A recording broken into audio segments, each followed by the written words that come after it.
इधर जज साहब के सामने खड़ा था अतीक अहमद, उधर अतीक के बेटे का हो गया एनकाउंटर। आखिरी सांस लेने से पहले अतीक का बेटा असद बड़ा काम कर गया, जानकर आप चौंक जाएंगे। इधर अतीक के बेटे का एनकाउंटर हुआ, उधर मुख्तार के बेटे की जेल में ही गीली हो गई पैंट।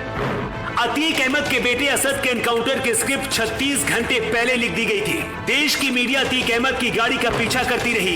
इधर अतीक अहमद के बेटे का यूपी पुलिस ने दौड़ाकर एनकाउंटर कर दिया, लेकिन आखिरी सांस लेने से पहले असद अपने बाप अतीक अहमद को भी सबक सिखा गया। माफिया अतीक अहमद के जिस बेटे ने पूरे प्रयागराज में खौफ फैला रखा था, उसके गुनाहों का हिसाब हो गया, लेकिन आखिरी सांस लेने से पहले असद ने जो बात कही है उसे हर किसी को सुनना चाहिए और समझना चाहिए। असद के एनकाउंटर की खबर सुनकर यूपी के माफिया चूहे बन गए। बताया जा रहा है कि अतीक के बेटे की खबर सुनकर मुख्तार का बेटा जेल के अंदर ही पैंट गीली करके बैठा है। असद और उसके साथी गुलाम को यूपी एटीएफ ने झांसी में एनकाउंटर में मार गिराया है। दोनों पर 5 लाख रुपए का इनाम घोषित था। दोनों का एनकाउंटर झांसी में किया गया है। असद के एनकाउंटर के बाद सीएम योगी का भी धमाकेदार बयान सामने आ गया है। वहीं यूपी एटीएफ ने दावा किया है कि इनके पास से विदेशी हथियार बरामद हुए। दोनों प्रयागराज उमेश पाल हत्याकांड में वांटेड थे।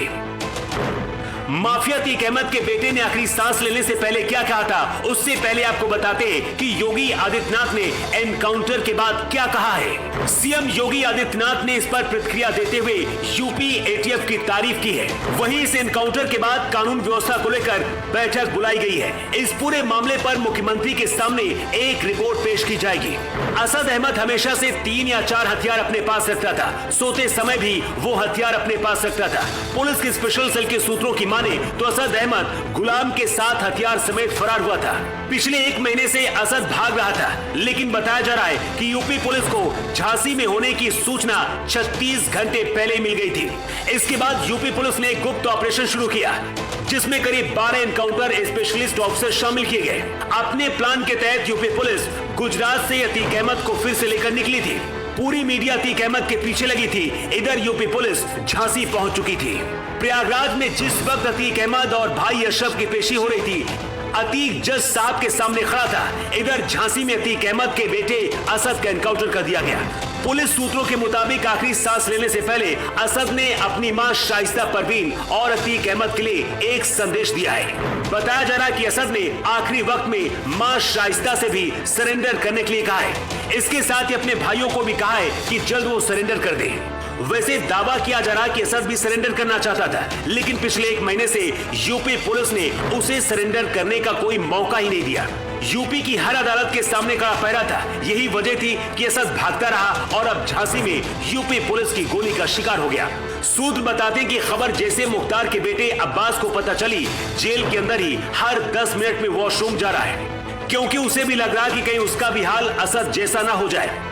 वैसे आपको क्या लगता है, क्या यूपी पुलिस ने अतीक अहमद के बेटे असद का एनकाउंटर करके सही किया है? अपनी राय आप कमेंट बॉक्स पर लिखकर जरूर बताएं। योगी के लिए रिपोर्ट।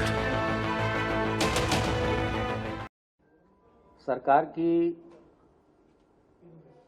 अपराध और अपराधियों तथा माफियाओं के उन्मूलन के प्रति जो प्रतिबद्धता है, इससे आप सभी अवगत हैं। सरकार शुरू से ही जीरो टॉलरेंस की नीति ऐसे माफियाओं और दुर्दांत अपराधियों के प्रति एक विशेष अभियान छेड़ रखा है, जिसके बहुत ही सार्थक परिणाम आए हैं, जिससे आप सभी अवगत हैं।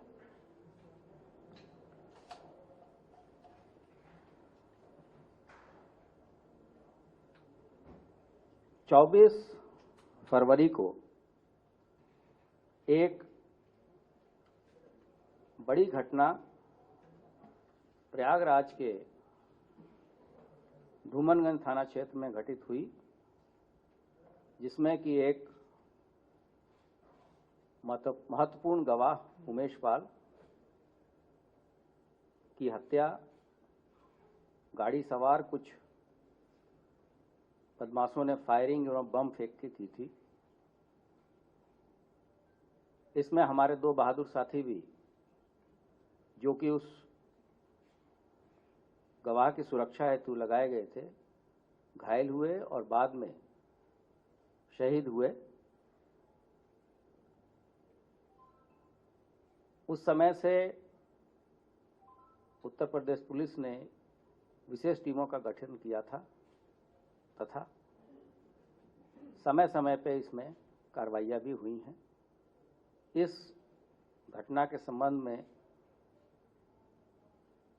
जो महत्वपूर्ण 5 लोग पहचाने गए थे, उन पे पहले स्थानीय स्तर पे, फिर पुलिस महानिदेशक के स्तर पे 2.5 लाख का इनाम तथा उसके बाद शासन स्तर पे 5-5 लाख के इनाम घोषित हुए थे। वो अपराधी जिन पे 5 लाख का इनाम घोषित हुआ था, उसमें अरमान, असद, गुड्डू और साबिर शामिल थे।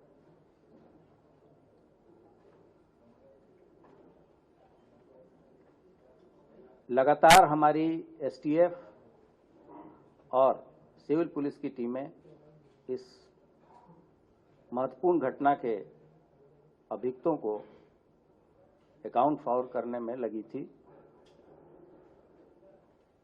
जैसा कि आप सभी अवगत हैं कि इस घटना के संबंध में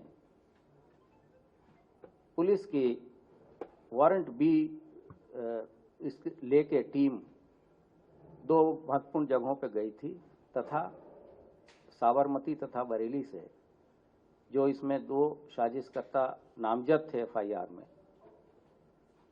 उनको लाया गया था।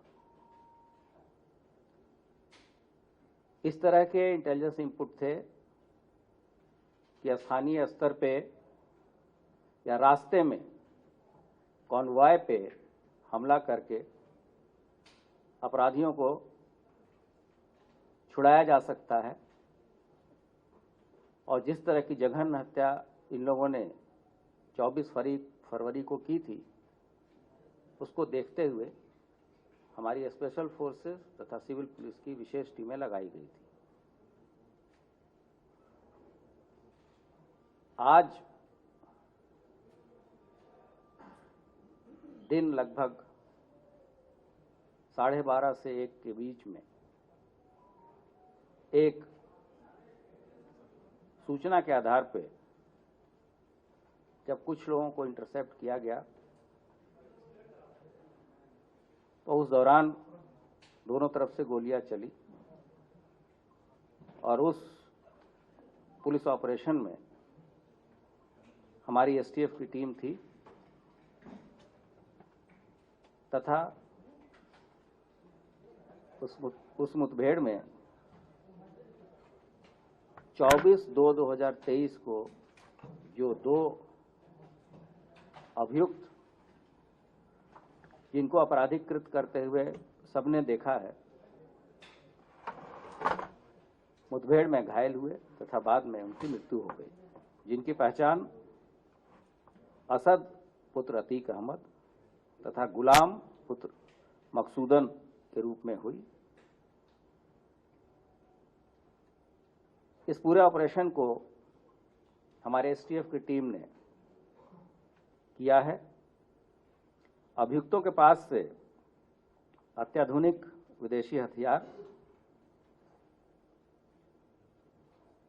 क्रमशः ब्रिटिश बुलडॉग रिवॉल्वर 455 बोर तथा वॉल्थर P88 पिस्टल 7.62 बोर बरामद की गई है।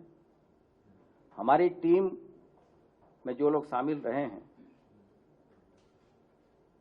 उस टीम का नेतृत्व डिप्टी एसपी नवेंदु कुमार तथा डिप्टी एसपी विमल कुमार सिंह ने किया है।